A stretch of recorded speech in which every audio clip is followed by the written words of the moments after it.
I'd like to take a moment to share with you what I thought was an interesting conversation and a hard conversation. It's my hope that what I shared with this new client couple is a help to you. The way it was to them. Married couple, she's 39, he's 44. They have been married for 15 years. They have a 9-year-old and a 13-year-old.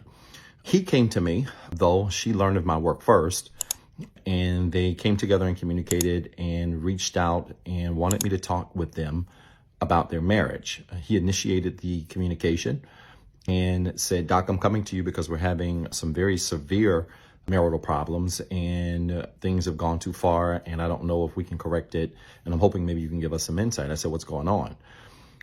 She then interrupted and said, well, Doc, that's part of it. He didn't come back on it. He sat there. She said, Doc, I have spent 13 of the last 15 years in this marriage always pleasing my husband. And if he's going to be honest with you, he will say that that is absolutely the truth. I said, sir, is that true? Right off the bat. And he said, it is. I said, what do you mean by this, ma'am? She said, well, I've spent 13 of the last 15 years always pleasing my husband. I am a stay-at-home mom. I'm a Christian and a believer. He is as well. And he is a very smart, successful businessman. He's been running his own business for the last 20 years. But the problem is he never took care of me the way he took care of his work. I said, sir, is this true?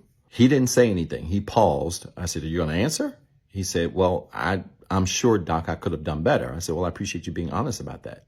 She then continued and said, well, he takes great care of the home. He takes great care of me. Again, I don't work, but I do work because I take care of 2 very busy, active kids. And she said, Doc, if you know anything about that, you understand what I mean. I said, I know exactly what you mean. She said, between practices and events and schools and activities, I'm always doing things and making sure that they're taken care of. But from an overarching standpoint, he always makes sure that we're not without. And I have to give him credit for that. She said, but I said to him, Doc, I don't just need your money.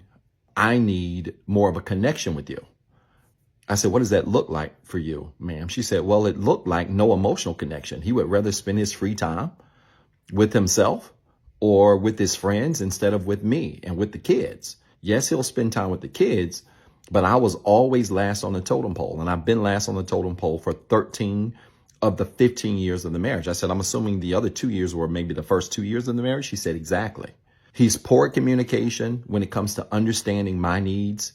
He's poor at communication when it comes to even expressing his own needs. And he will tell you, this is her talking, that I always try to communicate to him what I need, but I'm always really clear on asking him, hey, is there anything that I can do better? Is there something I'm not doing? I said, sir, is this correct? He said it is. She's not telling a lie. She has not told one single lie about our interaction. I said, well, sir, she's obviously anxiously attached. I said, ma'am, you know your attachment style? She said, I do. I'm an anxious attachment style. I've spent the last couple of years really looking into this because I've tried everything at this point, Doc, to really understand why I show up in this space, always pursuing when it comes to my own husband, who seems to be running the opposite direction. I say, you sound like you're anxiously attached. And one key indicator is that you always want to please your husband. At a certain point, what a person, whether you're anxiously attached or not, has to understand that when your goal is always to please somebody else, ultimately, you're going to end up putting yourself first or last. She said last. I said, exactly. And this is why we're here. And anxiously attached people are great at not having their priorities in order. At this point, she starts to cry on the call. And she said, Doc, I'm getting emotional because he's rarely committed the same amount of care to me as he has other things. He then interrupted. She was really upset. And then he interrupted and said, Doc, well, does she want to tell you what she did recently? I said, why don't you tell me? He said, well, she cheated. I said, ma'am, is this true? She's crying. She's very upset. She said, Doc, it is true. And I'll explain. It wasn't something that I wanted to do. I never have ever been a cheater in my life. She said, you may not even believe me when I say that, but I've never been a cheater in my life. But I got so fed up with not having an emotional connection in my home, coming home to a cold home, watching him play with his kids, but he wouldn't even talk to me. He wouldn't even communicate with me when I attempted to ask him what's wrong. Is there anything that I'm doing wrong? Getting the cold shoulder. And I ended up meeting a gentleman. I was out shopping actually one day and meeting a gentleman, and I agreed to go to lunch with him. And one thing led to another.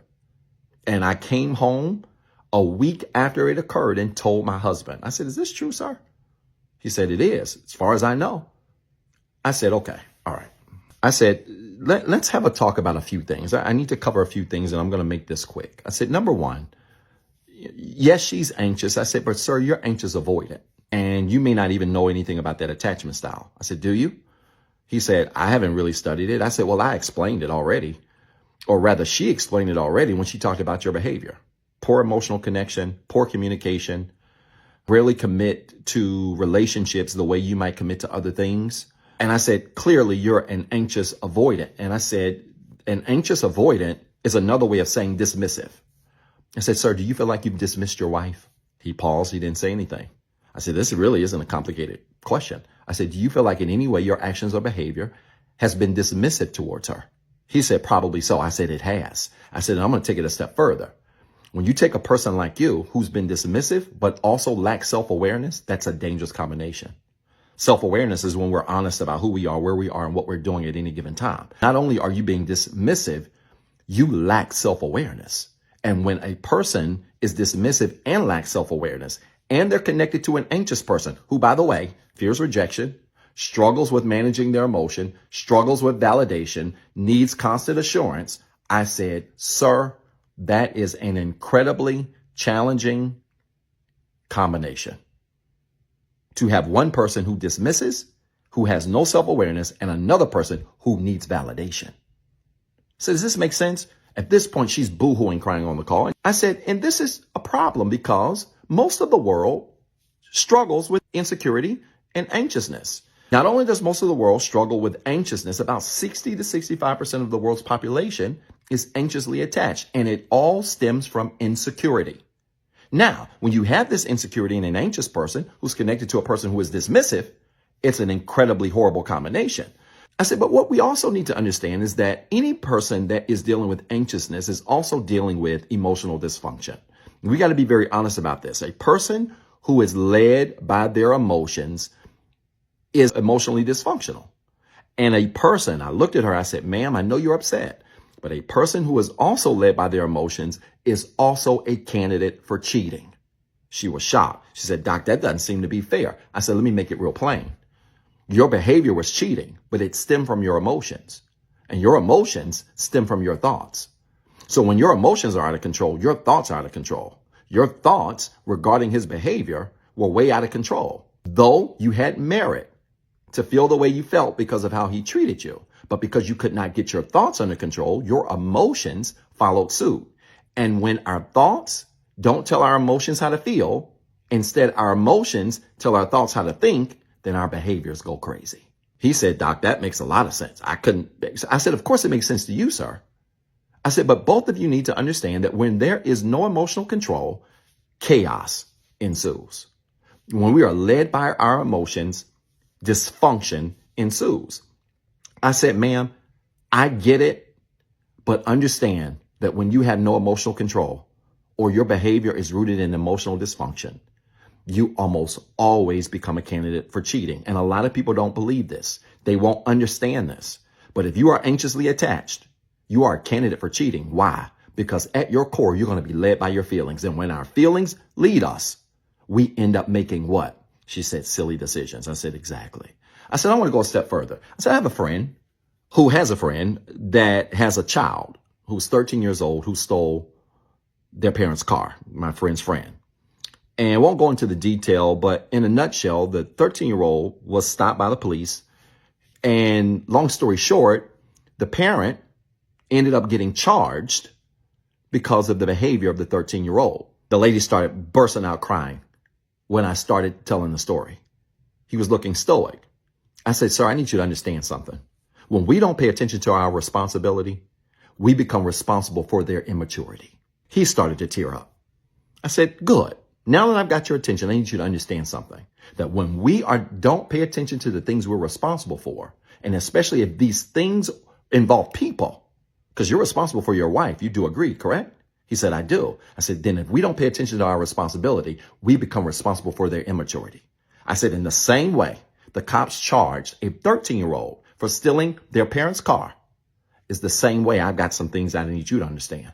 And I need both of you to understand. I said, there are three things I want to make crystal clear. Number one, cheating is wrong. I said, and ma'am, you're wrong. If it was that bad, you should have left. And I said, I know a lot of people ain't going to like this, but I don't care. The reality is what makes my work so different, and probably what drew you all to me, is that I don't play favorites. Right is right. Wrong is wrong. Whether you cheated, ma'am, or he turned around and cheated. I said, so you're in the wrong. And both of you need to be very clear about this, that there's nothing that could have occurred that can excuse you going out cheating. She said, sir, I understand that. I said, let's go to number two. I said, cause and effect is real. And for every action, there is either an equal reaction or a greater reaction. I said, sir, do you know what a whirlwind is? He said, a whirlwind? He said, it's like a tornado thing. I said, do you know what that's compiled of? He said, no, I never studied it. I said, it's compiled of winds. A whirlwind is nothing more than a compilation of winds, which means every time you ignored her, you sowed a win. Every time she attempted to communicate with you and you didn't, you sowed a win. Every time she tried to engage with you to try to meet your needs, but you ignored her, you sowed a win. I said, and all of those wins came together to form a what? He said, a whirlwind. I said, and here we are. I said, that leads me to number three. I said, sir, who's the leader in your marriage? Do y'all even believe in that? She said, we do. She's crying. He said, I'm supposed to be the leader. I said, either you are or you're not. He said, I am the leader. I said, then men set the tone and women set the temperature. And as much as people will think that this is wrong, the reality is, if your behavior were different, we might not be here on this call. Men want to be leaders in some things, but most men don't understand you have to be leaders in what? He said, in everything. I said, it's great that you make great money. It's great that you're a great business person. It's great that you've got all these things going on. I said, but you, sir, your emotional intelligence and maturity is just as poor as hers. But the problem is you set the tone. And when you set that tone, she became a candidate to give into her own emotional dysfunction. He began to get really upset on the call at that point. She was crying profusely on the call. And I think they got it. And I said to them before I let them go, I said, at the end of the day, she cheated because you never pleased her. And it's more than just money. It was about setting tone and recognizing that you're responsible for her immaturity. And I said, if you do not have a mindset that understands the impact of dynamics between two people who struggle with emotional dysfunction, then this is not going to make sense to you. He said, no, sir, it makes a lot of sense. And I'm pleased to say we've had about 4 sessions. They're doing much better. Some very hard conversations. That was only one of many, but they are making adjustments. And I'm pleased to say that they're doing much, much, much better. I hope this video made sense. If it did, type church in the comments with 3 R's. And then remember, you've got 2 jobs. 1, be better today than what you were yesterday. And 2, don't forget what I told you. What's up, everybody? This is Dr. Zeb. Listen, I've been dying to make this announcement for a very long time now, and I'm pleased to say that Inspire Nation has officially launched. Yes, we finally got a Facebook and YouTube community group where we're going to have exclusive content, exclusive shorts, exclusive discussion prompts, where we're going to engage with other people literally around the world who are on the same healing journey that we're on. I need you to go find these pages right now on Facebook and YouTube. Inspire Nation, follow the page, join the group, introduce yourself, and be prepared to link up with literally thousands of people around the world who are on the same healing journey, who are looking for the same resources, and who want to also be surrounded with other like-minded individuals who are growing in the same direction as you are. I'm so excited about this because it's the beginning of some great things I can't talk about right now. Listen, you got 2 jobs. 1, be better today than what you were yesterday. And 2, don't forget what I told you.